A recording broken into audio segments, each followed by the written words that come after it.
Hello guys, അങ്ങനെ ഇന്ന് നമുക്ക് ട്രിപ്പൊന്നുമില്ല കേട്ടോ. ഇന്ന് പിന്നെ ഫെബ്രുവരി 14 വാലൻറ്റൈൻസ് ഡേ ഒക്കെ അല്ലേ. അപ്പോൾ നമ്മളൊരു ഗിഫ്റ്റ് സെറ്റാക്കിക്കണേ. അപ്പോൾ നമുക്ക് പട്ടിക്കാട് വരെ ഒന്ന് പോകണം. പട്ടിക്കാട് റെയിൽവേ ഗേറ്റിൻ്റെ അവിടുത്തെ ബ്ലോക്കാട്ടോ ഈ കാണുന്നത്. ഒക്കെ കടന്ന് നമ്മൾ പാലത്തിൻ്റെ അപ്പുറത്തെത്തി. ഇതാട്ടോ നമ്മൾ പറഞ്ഞ വാലൻറ്റൈൻസ് ഡേ ഗിഫ്റ്റ്. ഇതെല്ലാം നമ്മൾ വേറെ ആർക്ക് കൊടുക്കാൻ ഗിഫ്റ്റൊക്കെ തെറ്റിദ്ധരിക്കല്ലേ. 2 പുത്തൻ ടയറ്. അങ്ങനെ നമ്മളെ ചങ്ങായി ഫിറ്റാക്കല്ലേ പണിയിലാട്ടോ. നമ്മളെ ചങ്ങായിയുടെ തൊട്ടിപ്പുറത്തെ ഷോപ്പിൻ്റെ ഇനാഗുറേഷനായിരുന്നു ഇന്ന്. അങ്ങനെ അതിൻ്റെ പായസം കിട്ടി. പായസമൊക്കെ കുടിച്ച് കഴിഞ്ഞപ്പോൾ തന്നെ നമ്മളെ ചങ്ങായി ടയർ 2 ഫിറ്റാക്കിക്കണു. എന്താല്ലേ, കാണാൻ തന്നെ രസമുണ്ട്.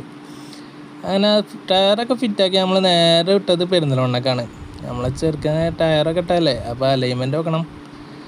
അങ്ങനെ അലൈൻമെൻറ്റ് വെക്കാൻ കുറച്ച് നേരം അവിടെ പോസ്റ്റായി. അതിൻ്റെ ഇടയിൽ നമ്മളൊരു നല്ല ചൂടില്ലാണ്ട് നമ്മൾ ഫ്രൂട്ടി കുടിച്ച്. അത് കഴിഞ്ഞ് നമ്മൾ നേരെ വിട്ടത് ധാരാവിക്കാണ്. ഇന്നലത്തെ ട്രിപ്പ് കഴിഞ്ഞിട്ട് നമ്മളെ ചെറുക്കനെ ക്ലീൻ ചെയ്തിട്ടില്ല. അങ്ങനെ ക്ലീനിങ് പ്രോസസ്സാട്ടോ ഈ കാണുന്നത്. അങ്ങനെ ക്ലീനിങ് ഒക്കെ കഴിഞ്ഞ് നമ്മളെ ചെറുക്കനെ ധാരാവിലെടുത്ത് നമ്മൾ നേരെ പെരയ്ക്ക്. ഇന്ന് രാത്രി 9 മണിക്ക് ട്രിപ്പ് ഉണ്ട്. നമ്മൾ നേരെ പെരയിലെത്തിയപ്പോൾ നമ്മൾ 2 പെങ്ങളുട്ടികൾ കേട്ടോ. ഓല് നമ്മളെത്തേക്കനെ പുറത്തേക്ക് നിൽക്കണു.